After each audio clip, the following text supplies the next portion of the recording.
My name is Sarah Mitchell. I am 28 years old. On my wedding night, our car was hit by a truck and in a single moment, everything changed. My husband died instantly and I survived barely. A week later, the truck driver was caught. But when he finally spoke, my blood ran cold because he wasn't just a driver. Before I tell you who he actually was, make sure to like and subscribe to the channel and tell me your country in the comments. Now, let's begin. The wedding hall was filled with lights, laughter, and music. Everyone was smiling. Everyone was happy. And in the middle of it all, I stood there in my white dress holding my husband's hand. Leon Archer. He looked at me like I was the only person in the world. "Are you happy?" he whispered softly. I smiled, trying not to cry. More than anything, we had been through so much to reach this day. Years of love, small fights, big dreams, and now finally, we were together forever. Our family stood around us clapping, laughing, blessing us. My parents were emotional. His parents couldn't stop smiling. Everything felt perfect. Too perfect. After the ceremony, we spent time with everyone, taking pictures, cutting the cake, laughing with friends. Leon never left my side for even a second. At one point, he leaned closer and said, "Let's go. I want you all to myself now." I laughed already. He smiled. "I've waited long enough." We said our goodbyes and finally left. It was late at night. The roads were quiet and the city lights blurred softly through the car window. I leaned my head on his shoulder. "Can you believe we're married?" I whispered. He gently kissed my forehead. "I've believed it since the day I met you." I smiled, closing my eyes for a moment. Everything felt calm, safe, perfect. Then suddenly, a loud horn, bright headlights, and then crash. The world turned upside down. Glass shattered everywhere. The sound of metal crushing filled my ears, and my body jerked forward violently. I couldn't even scream. Everything went dark. When I opened my eyes again, everything was blurry. I could hear voices, beeping sounds, someone crying. My body felt heavy, like I couldn't move, and pain shot through me the moment I tried. "Stay still," someone said. I blinked slowly. White ceiling, hospital lights. I was alive, but something felt wrong. Very wrong. My heart started beating faster. "Leon," I whispered. Weakly. No answer. I tried again, louder this time. "Leon, where is he?" No one answered. I saw my mother standing in the corner crying. My father looked away. Fear started crawling inside me. "Where is my husband?" Asked again, my voice shaking. Silence. Tears filled my eyes. "Tell me, please." My mother walked closer, holding my hand tightly. Her hands were shaking. And that's when I knew before she even said a word. I knew her voice broke. "He didn't make it." My world stopped. "No," I whispered. "No, no, no." Tears started falling uncontrollably. "This isn't real. This can't be real." But it was. Leon was gone. Just like that. On our wedding night, I cried until my body couldn't take it anymore. My chest hurt. My head spun. But nothing compared to the pain in my heart. Days passed, then more days, but nothing changed. The hospital room felt like a prison. My body slowly started healing, but inside I was completely broken. Everywhere I looked, I saw him. Every memory, every smile, every word gone. People came to visit. Family, relatives, friends, they all said the same thing. It was an accident. Be strong. Time will heal. Everything. But no one understood. No one felt what I felt. 1 week later, everything changed. The police came. They said they had caught the truck driver, the man who destroyed my life. My heart started racing. I didn't know what I felt. Anger, fear, or something darker. All I knew was I needed to know why. Why did this happen? Why us? The officer looked at me seriously and said, "We're still investigating, but this might not be as simple as it looks." I frowned. "What do you mean?" He didn't answer directly. "Just be ready. We'll update you soon." And as they walked away for the first time since the accident, a strange feeling crept into my heart. Something wasn't right. This didn't feel like just an accident. And deep down, I knew the truth was going to be much worse. The next day, the police came back. 2 officers stood near my bed. Their faces serious as one of them said, "The driver is in custody. We're questioning him." My heart started beating faster. "Can I see him?" I asked. They looked at each other before the other officer replied. "Not yet. He's not cooperating." Not cooperating? Anger slowly started building inside me. Because of him, my husband was dead. Because of him, my life was destroyed and he wasn't even talking. "What do you mean he's not cooperating?" I asked, my voice shaking. The officer sighed. "We're trying to get answers, but he's stubborn." That night, I couldn't sleep. My mind kept replaying everything again and again. The crash, the sound, Leon's face. I clenched my fists tightly. "I need to know," I whispered to myself. The next morning, things changed. The police called my father and Leon's father and told us to come. The driver was ready to talk. I was still weak, but I insisted on going.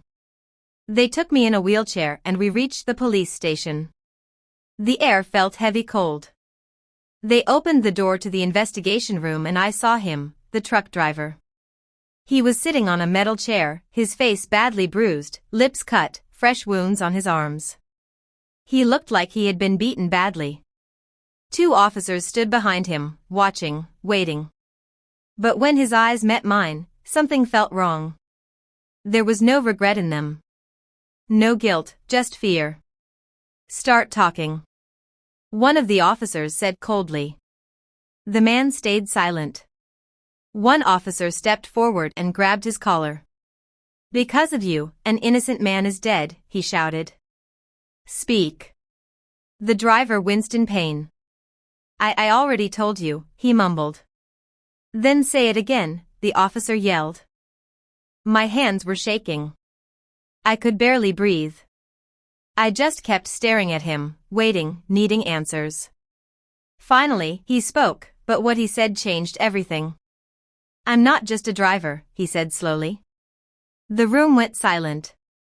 Everyone froze. Leon's father frowned. "What does that mean?" he asked, his voice low but firm. The man swallowed hard. "I do jobs for money." Silence filled the room. "What kind of jobs?" Leon's father asked, calm, but with anger underneath. The man hesitated then said it. "I kill people." My heart dropped. The room froze. My father stepped back slightly. I felt like I couldn't breathe.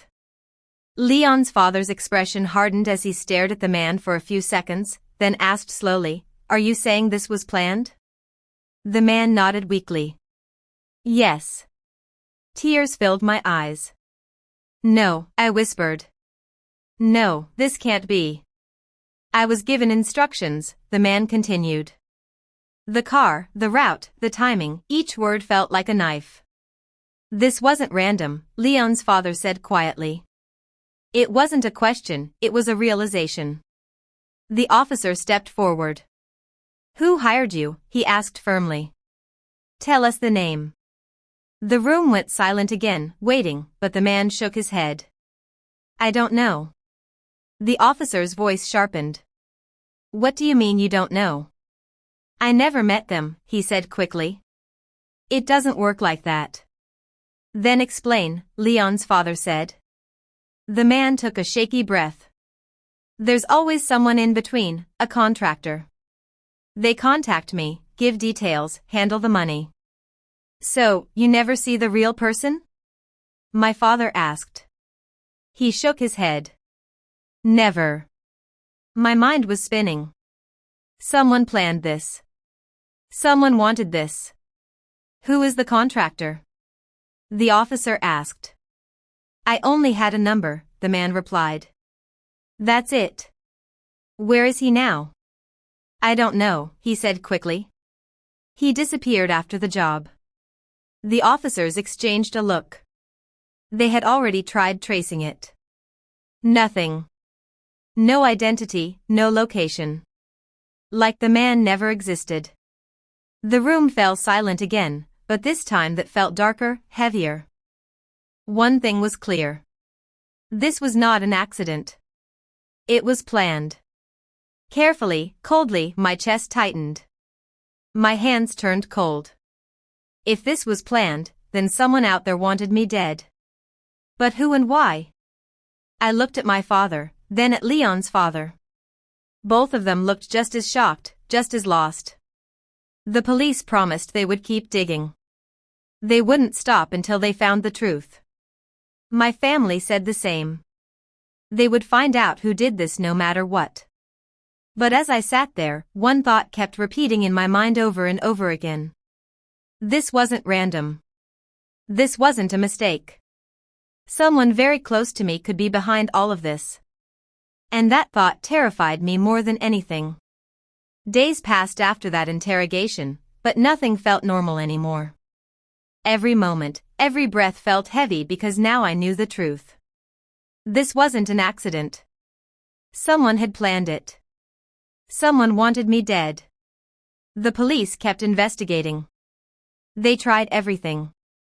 Tracing the number, checking records, looking for any clue, but it was like chasing a ghost. The contractor had disappeared. No name, no face, nothing. The case started slowing down. Days turned into weeks, and still no answers. But one person didn't stop. Leon's father. He wasn't just a grieving father. He was a powerful man. A man with connections. A man who didn't accept defeat. I will find out who did this, he said one day, his voice calm but firm, no matter what it takes. And he meant it. He started using his contacts, private investigators, old connections, people who could find things others couldn't. Days later, Leon's father called everyone to the house. My parents, his parents, close relatives, and my sister. The room felt heavy, too quiet. No one was talking. It felt like something bad was about to happen, and everyone could feel it. I sat there, my hands tightly clenched, my heart racing. Then Leon's father walked in, his face was cold, unreadable. I found him, he said. The room went completely silent. My breath got stuck in my throat. The contractor? I asked. He nodded and he talked. Everyone leaned forward waiting. Leon's father slowly looked around the room at every face one by one, then said, "The person who gave the order," he paused, "is in this room." A wave of shock spread instantly. People started looking at each other, confused, worried. My heart pounded so loudly. I could hear it. "No," I whispered. "This couldn't be real." Slowly, Leon's father took a step forward. They traced everything. The calls, the money, the meetings. There is no doubt. The room felt like it was closing in. Then he turned his head and his eyes stopped on her. My sister. My body froze. For a moment, no one moved. No one spoke. Then what? My mother gasped. All eyes turned toward her. My sister stood there, still silent. "No, this is a lie," she said quickly. "You're blaming me for no reason." "Enough," Leon's father said coldly. "You think I would say this without proof?" My father stepped forward, confused and angry. "What is going on?" he shouted. Leon's father looked straight at my sister. Say it. Silence. Long, heavy, suffocating silence. Then suddenly she smiled. A small, cold smile. Yes, she said. I did it. The room exploded. My mother rushed forward. Slap. How could you? She cried. She's your own sister. My father was shaking with anger. I raised you better than this. What is wrong with you? But she didn't cry. Didn't even react. She just looked at me. And in her eyes, there was something dark, something broken. You really don't know, she said quietly. Tears were already falling down my face. Know what? I whispered. Her voice grew colder. Since childhood, it was always you. You were the favorite. Everyone loved you more. Each word broke something inside me. You got everything so easily. Good grades, good friends, a perfect life. She let out a bitter laugh. And me? I was always in your shadow. My hands started shaking. No one saw me. No one cared. Her eyes burned with anger. And then she looked at me. You got him, Leon. The perfect husband, rich, kind, loving. Her voice cracked for a second, then turned cold again. And what did I have? Nothing. She stepped closer. The room was dead silent. So I decided, she said slowly. If I can't have that life, her eyes locked onto mine. Then neither can you. My legs felt weak. So you plan to kill me? I whispered. I plan to take everything from you, she replied. Tears streamed down my face. I wanted both of you gone, she said. You and him. Those words destroyed me completely. Leon's father stepped forward. His face filled with anger. Because of you, my son is dead, he said slowly. His voice was calm but deadly. He stood right in front of her. I will never forgive you, and I promise you. His voice dropped. You will remember this for the rest of your life. For the first time, her expression changed. Fear.